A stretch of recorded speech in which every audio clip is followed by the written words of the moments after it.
There are people who breathe, move, smile, but inside they no longer exist. Think about that for a moment.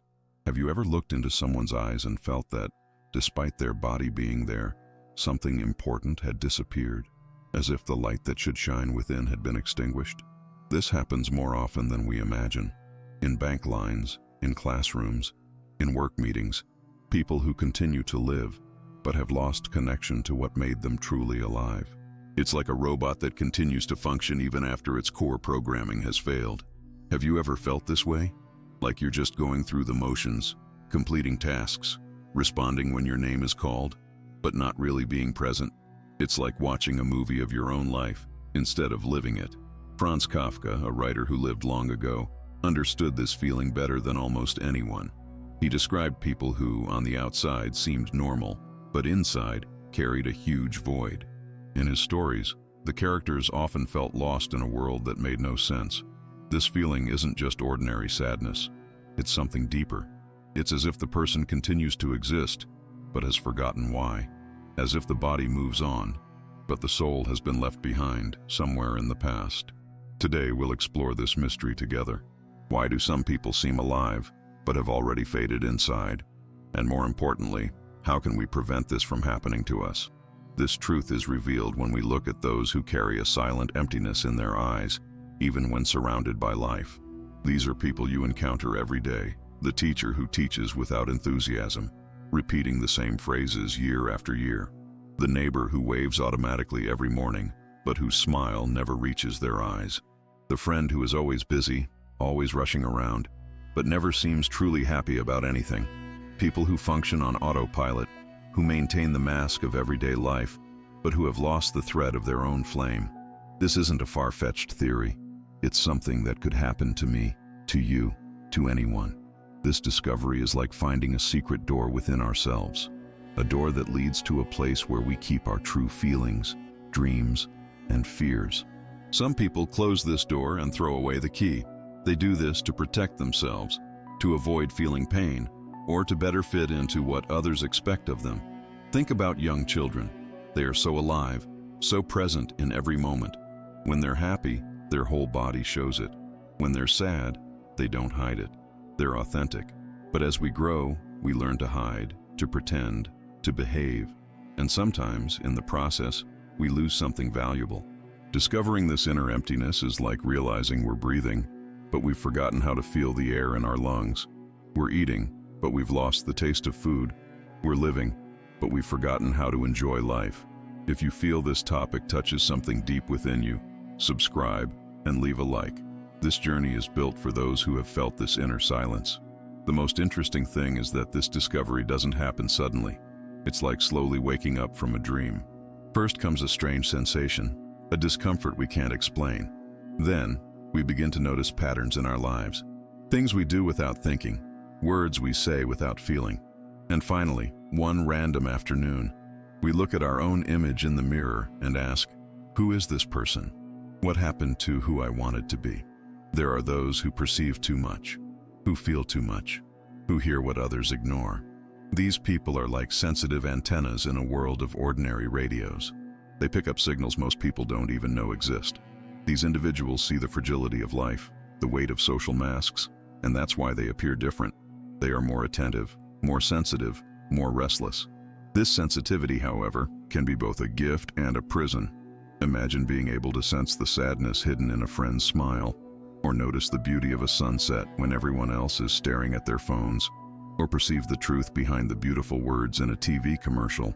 It's like having superpowers, but these powers come with responsibilities. Highly sensitive people often feel alone.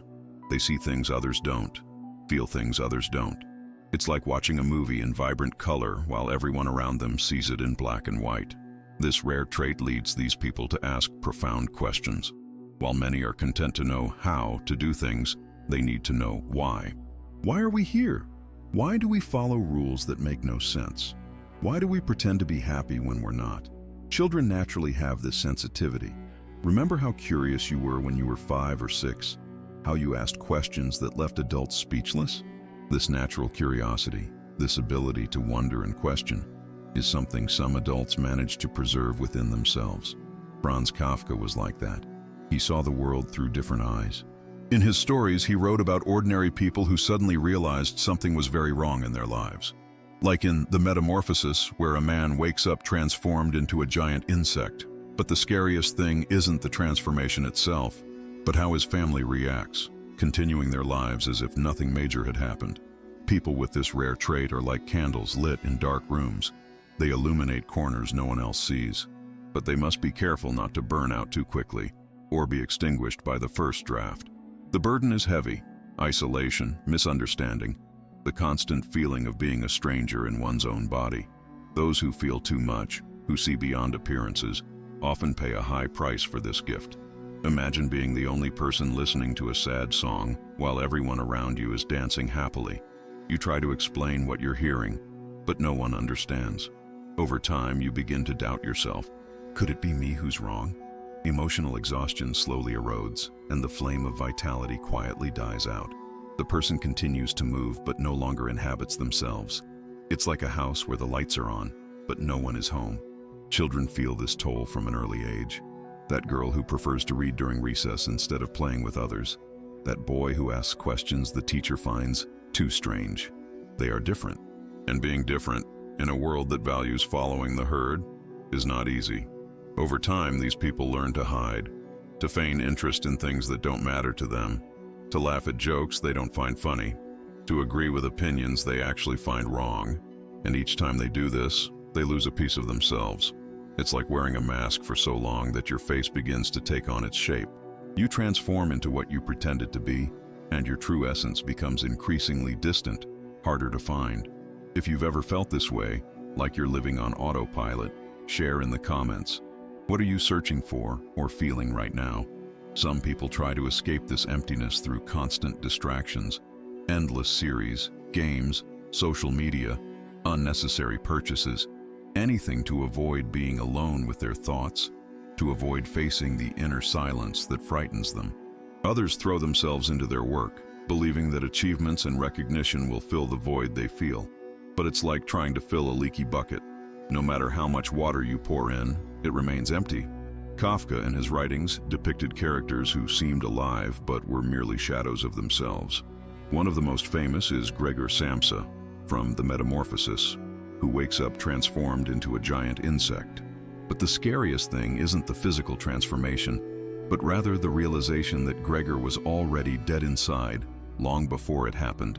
Think of the man who wakes up every day, puts on his uniform, and goes about his daily routine, but inside carries only a distant echo of what he once was. He survives, but he doesn't live. It's as if he were a ghost inhabiting his own body. Gregor was a salesman who didn't like his job. He traveled from train to train, from city to city, just to earn enough money to pay off his family's debts. He never complained, never questioned. He just kept going, like a robot programmed to complete tasks. When he transforms into an insect, his family, for whom he sacrificed everything, quickly adapts to his absence. They discover they can live without him. And Gregor realizes, too late, that his life didn't have the meaning he imagined. This story, though strange, speaks to something many of us feel. The feeling that we could disappear tomorrow and the world would keep turning as if nothing had happened. The feeling that we've lost something important along the way, but we don't know exactly what. Another Kafka character is Joseph K. from The Trial. One day, without warning, he is arrested without knowing what he is accused of. He spends the entire book trying to understand the absurd legal system that judges him. In the end, he accepts his fate without resistance, as if he had been dead for a long time. These characters are mirrors Kafka holds before us. When we look into them, we see parts of ourselves. The employee who never questions meaningless orders. The student who memorizes information without understanding its purpose. The father who works so hard he forgets why he's working. In real life, we see similar examples. The person who spends years studying medicine because their parents wanted a doctor in the family, even though their true dream was to be a musician. Or the person who marries someone they don't love because they were too old or it seemed like the right thing to do. This happens because human existence isn't just about breathing or standing upright. It's about finding meaning, even if it's fragile, even if it's momentary. When that meaning is lost, the body continues, but the spirit is emptied. Think of a rag doll.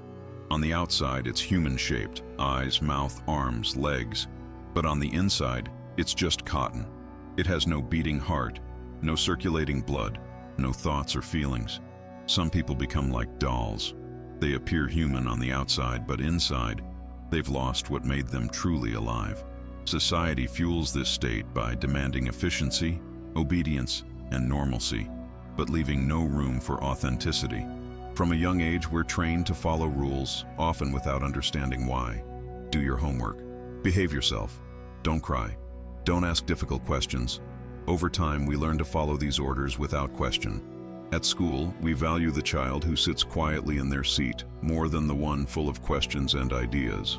At work, we reward those who follow the instructions without complaining, not those who suggest different ways of doing things. Gradually, we learn that it's easier and safer to simply go with the flow. It's as if we have a garden within us, a garden where flowers of curiosity, trees of imagination, herbs of true feelings grow. But if we don't tend this garden, if we don't water it with care and affection, it dries up, dies, until one day we look inside and see only a desert. Existentialist philosophers like Jean-Paul Sartre and Albert Camus talked about this. They said we are born without a defined purpose. It's up to us to create that purpose through our choices. But making true choices is scary. It's easier to let others choose for us, even if it means losing our freedom. Psychoanalysis, created by Sigmund Freud, also explains part of this phenomenon. It shows how we store many of our true desires and fears in a part of the mind called the unconscious. These hidden feelings continue to influence our behavior, even when we don't realize it. Anyone who tries to question this state of affairs clashes with the collective. It's like swimming against the current. It requires much more effort and energy than simply letting yourself go. When trying to express their distress, the individual is accused of weakness or pessimism. Stop complaining. Everyone has problems. Think positively. Be grateful for what you have. Phrases like these, while they may seem well-intentioned, often serve to silence those trying to express a deeper malaise, and so they fall silent, fading even further. The group prefers those who pretend to be okay, even if they're in ruins inside. It's more comfortable for everyone. No one likes hearing uncomfortable truths, being reminded that perhaps the life they lead isn't as meaningful as they'd like to believe. Imagine a child asking a teacher, "Why do we need to memorize these dates? What's the point in real life?" The teacher probably won't have a good answer. She might get irritated by the question. You might say something like, "Because you'll be on the test," or "Because I told you to." And the child learns that questioning is frowned upon. Or think of an adult who tells their friends, "Sometimes I feel like my life has no purpose, that I'm just surviving, not living." Their friends will probably be uncomfortable. They might quickly change the subject. They might suggest a psychologist, as if there were something wrong with the person, rather than with the society that teaches us to live meaningless lives. Kafka portrayed this conflict in The Castle, where the character K arrives in a village dominated by a mysterious castle. He tries to understand the rules of the place and communicate with the castle authorities, but finds only meaningless bureaucracy and people who accept this situation as normal. Write the word presence in the comments if you feel like you're still trying to be whole in front of the world. The philosopher Kierkegaard called this the despair of conformity, when a person gives up their individuality to fit into others' expectations. Psychoanalyst Carl Jung, on the other hand, spoke about the persona, the social mask we wear, and how it can, over time, replace our true self. The greatest risk isn't sadness itself, but the loss of identity. Sadness passes. The pain eventually lessens. But when you lose who you are, when you become a stranger to yourself, it's like dying while still breathing. A person can become something they never chose to be, living a life that doesn't belong to them. Like an actor playing the same role for so long that they forget who they were before they took the stage. Emotional destruction occurs when you forget who you are, leaving only your body, empty, without a voice of its own. It's like a house where no one lives anymore, but the lights stay on, the clock keeps ticking, the plants keep getting watered, out of habit, routine, without real purpose. Children understand this danger instinctively. That's why they fight so hard against rules that make no sense, against expectations that limit them. They know, deep down, that they need to protect that spark that makes them unique. But over time, many grow tired of fighting. They give up, they conform, and something precious is lost. Kafka describes this danger in the Penal Colony, where an officer operates a torture machine that inscribes the condemned man's sentence on his own body, even death. This horrific machine represents what society does to us. It inscribes its rules on our flesh until we become what it desires, even if it means our spiritual death. The philosopher Nietzsche spoke of the last man, a person without great desires, great passions, or lofty ideals, someone who only seeks comfort and security, who avoids any risk or challenge. We have invented happiness, says the last man, blinking, but it is an empty happiness, devoid of deep meaning. Psychoanalyst Melanie Klein has shown how, from infancy, we develop mechanisms to cope with difficult emotions. Sometimes these mechanisms involve denying important parts of ourselves, keeping our true feelings hidden in our minds.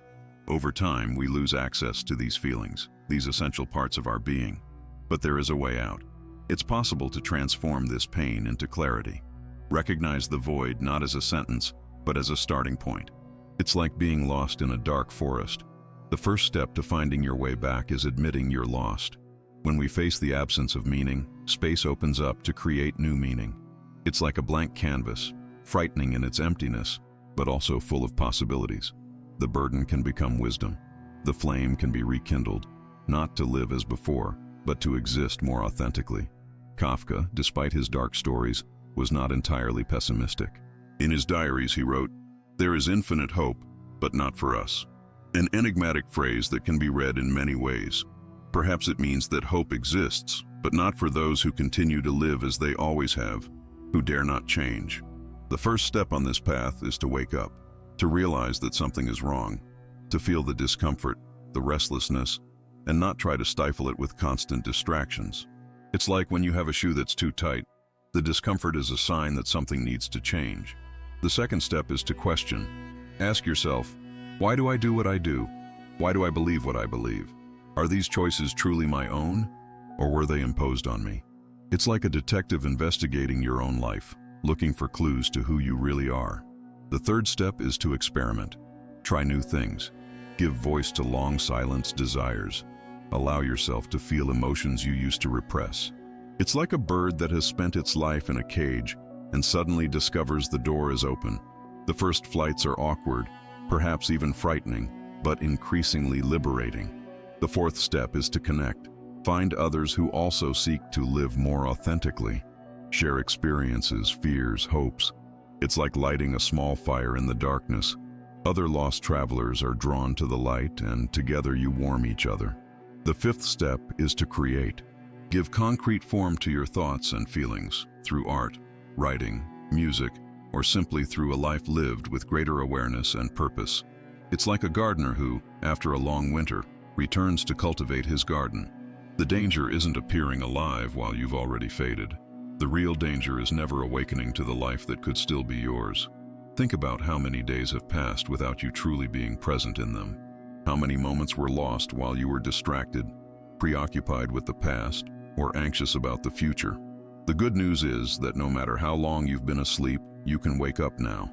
No matter how many years you've felt empty inside, you can start filling yourself up today. No matter how many times you've pretended to be someone you're not, you can rediscover your true essence right now. Franz Kafka once wrote, "A book must be the axe that breaks the icy sea within us." May these words be that axe for you. May they crack the ice of indifference, alienation, and conformity that may have formed around you. Remember that you are not alone on this journey. Thousands of people throughout history have felt this same emptiness, this same restlessness.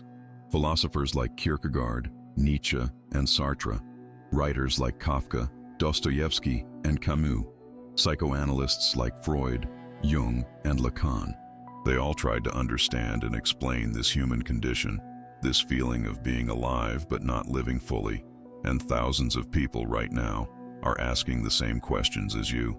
They're feeling the same discomfort. They're searching for a path to a more authentic, more meaningful, more alive existence. Share in the comments how you feel about this topic in your life. Also, watch the video on the card. It connects deeply with this reflection. If this content resonated with you, please like it and share it with someone who needs to hear it today. Don't wait until tomorrow to start truly living. Don't wait until everything is perfect, until you're certain, until fear disappears. Start now, even if it's taking small steps.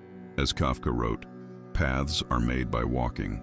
Awakening to a more authentic life isn't a destination, it's a journey, a lifelong journey, full of challenges, discoveries, setbacks, and advances.